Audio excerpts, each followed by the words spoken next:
What goes on, guys? We're back here again with yet another review, and today we're going to be taking a quick look at the brand new McFarlane Toys Gold Label Amazon exclusive Doomslayer Classic Glow in the Dark Edition, limited to 5,100 pieces. So, box is pretty damn basic. This says Doom on the back. You get an image of the version of Doom we do not get in this packaging. I remember when this figure first came out, it looked really good. It turns out it's really bad. Then taking a look at the side here and the barcode, but I don't really think that that's gonna help you very much. Figure's already out of the package, so without further ado, let's go ahead and open this guy up. Just getting Doom guy out of the packaging is pretty cool. Now, he's not perfect, and honestly, I think he could be a lot better. I think it's because this is an older mold. He suffers for some issues that current McFarlane toys I don't think he would have, or at least not as bad. So we'll get into that. Taking a look at the head sculpt here, I really like the way that it looks. It does have like a little brown wash on it, and it does bring it to life just a little bit. It does look like good gunmetal gray. It looks very nice. And then you get the black on the, his little shoulder piece. Now, I'm familiar with Doom with the books. I remember reading like a watching a retrospective on the books, and Doom guy is kind of freaking cracked. Like, he's one of the most powerful characters in all of video game fiction, maybe even all of fiction. Like, you wouldn't expect it from looking at him, but he is cracked. It's kind of crazy, actually. Taking a look at the chest pauldron, obviously it's the glow in the dark plastic, so some people say it looks cheap. I don't really care. I really like the neon green color. It looks very comic booky or book or even like video game-esque. Like, it looks fun. And sometimes I want it to look more realistic, but here it doesn't really bother me. The arm sculpt looks good.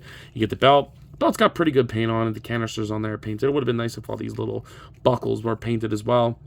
Then you come down the legs. I love the proportions of the legs, the big old boots, the chunky legs with the nice knee pads and boots on there with the dry brush. Looks good. And then you do get these buckles painted, and this blade is painted as well on his arm. That's pretty cool. And that does pop out if you want it to. For me, it plugs in nice, so it's just going to stay there. But yeah, I mean, the sculpt is great. The sculpt is very crisp and clean, and I like his proportions. I think a lot of the problems come in the price, in the articulation. So let's go ahead and get into his accessories and show off them a little bit. So for starters, you get this amazing card stand with this amazing card. Let me be delicate. I don't want to ruin it. Oh, it looks so good. You get the little read up. Oh, authenticated. Whatever. And then you do get the stand, which is obnoxiously large. And funny enough, does not really fit on his foot. Like, it's really, really tight. So that's kind of annoying. Why include a stand and him not even fit in there? And this does not glow in the dark, nor does this card or this stand. So waste of plastic to me. I don't care about that. You do get his gun. You can count this as an accessory as well. I mean, technically, you can take that off and pop that in. For me, it's just going to stay in there. But you do get his gun as well, which does have a little bit of paint on it. You get a little bit on the handle, and then for like the stabby parts. So definitely try to heat up his hand before. I've had it in his hand for a while, so it's a little bit more shapely. But yeah, looks pretty good. I like the way that the gun looks. So not bad at all. But it's not a lot. And for the price that you're paying for this guy, you kind of want more. I don't know, maybe some more guns, some effect parts for his guns, for like the shoulder piece and this gun. That would have been pretty cool. But unfortunately, we don't get any of that here. I think the biggest issue that this figure suffers from is articulation. It's too basic to have fun with. So you can rotate this, and it kind of comes in and out because it is on a ball peg, and then it's got a hinge there, and then I'll say a really good ball peg on here. You can get it up and down and all around. That you can pretty much pose any way you want it to. I like that. The head is not really going to look up. It'll look down pretty good, actually, but it's not really going to look up. And you get a little bit of pivot and rotate. With his design, I'll give them that. That's fine. I'm not really upset about that. Shoulders are going to go upwards that far. It'll go down. They'll rotate 360. This will get out of the way, but I'd be careful. Get some stress marks. No bicep sole. You get a single jointed elbow, and that sucks. That elbow is like just 90, and I don't like the way that it rotates. I mean, because you're supposed to be able to get his hand under here, and that just doesn't work. This is a trigger finger hand. It doesn't open nearly enough, and that sucks. And then the wrists are going to swivel and just hinge, but this is the wrong hinge, and this figure really needed that, because to get his gun straight, if he's standing in like a neutral pose, and you want his gun straight, you got to like have his hand like that, and that sucks. I don't like the way that that looks. Like, you know, you want it like up here, but then it's like pointing up. So unless you take the picture right, it's just, I left the gun in the hand to show that. It sucks. Should have a vertical hinge. You do get a double diaphragm joint, which actually does arc back pretty good and crunch forward pretty good. Rotate at the top and the bottom, and pivot side to side. I like the diaphragm joint. Very good for a character like this. Splits at the hips. You can kick forward, not very far, but far enough back. Decent thigh swivel on this guy. The worst part of the articulation is this knee. There's neutral, there's bent. Come on now, that sucks. And it rotates, it swivels at the calf, and that's stupid. Like, that doesn't help with anything. So, knees really should be modified on this guy. I don't know if they can be cut out or something. It's not a good knee. And then the ankle goes down and up and pivots. The ankles are fine. I thought it would rotate in here, but I don't think it does. And if it does, mine's stuck and I'm not trying. So, yeah, it's pretty squiddy articulation for the most part. It doesn't bother me terribly, and for a character like Doom Guy, I guess he doesn't need to be super agile.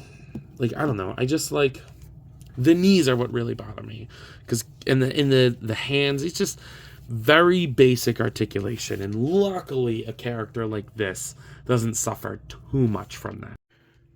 He actually really does glow good. So only the visor and the gun is gonna glow, along with the chest, obviously, like nothing on his legs.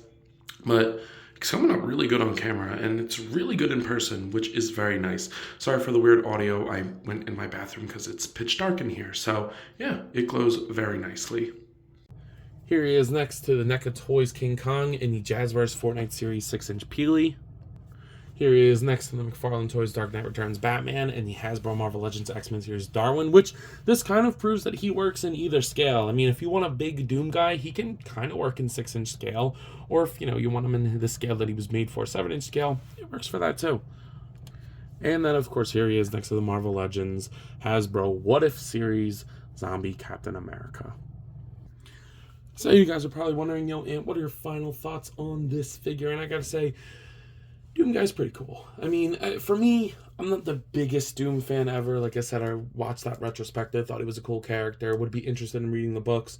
Probably will never play the game, but, you know, it is what it is. I think that he's a fun figure for the most part. The articulation definitely could be a lot better, especially in the wrists, elbows, and knees. But the diaphragm joint's pretty good. The head's what it needs to be, and some of the ankles. So it's you know, whatever. His appendicular aspects could be a little bit better, but his axial works for me. So, with all that being said, at a price point of $30, I'll go ahead and give him... I'll give him a 7. I think the articulation could be better. Could be a lot better. Maybe like a 6.5. I'll give him a 6.5 because the articulation kind of does blow in certain areas, but he looks good. He's a big, hardy figure. The glow in the dark does work nice, as you saw. So yeah, I like it. So with that being said, I believe that's all I got for today. If you have not already, please be sure to like, comment, subscribe. Also be sure to follow me here on TikTok, Instagram, and Letterboxd. I post a lot on all those apps, and I have a good time, so I'm sure you all will too. But as always, let me know. You copping? See you guys next one. Peace. What goes on, guys? I wanted to hop on here again and thank you all for watching, and to let you know that if the following apps interest you, feel free to follow me on them, as I put the links in the description for you guys. I really appreciate everything you all do for me, so DM me with any questions or thoughts. I'd love to sit and talk with you all. Again, thank you all for watching, and I'll see you in the next one. Peace.